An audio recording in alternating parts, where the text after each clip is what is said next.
Hey guys, thanks for dropping in, following along today. We're going to program this Lincoln Continental's home link to open the garage door. First things first, let's get in the car.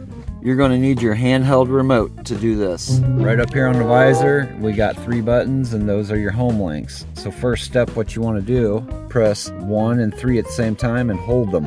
We're going to continue to hold until that green light starts flashing.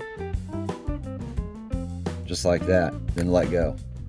So we're going to take our handheld remote and you're going to choose what button you want to open the garage door. So we're going to choose number 1 here, and you're going to press the button and the home link button at the same time and continue to hold. So there we go.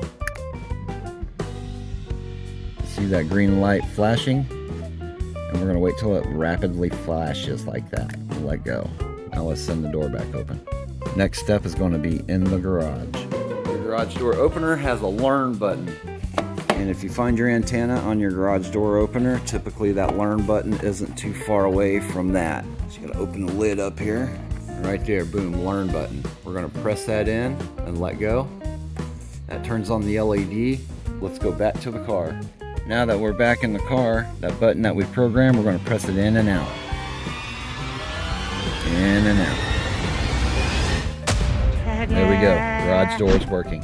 So that's how you program your home link and your Lincoln Continental. If you got anything out of this, please comment, hit that like button, and subscribe. Peace out.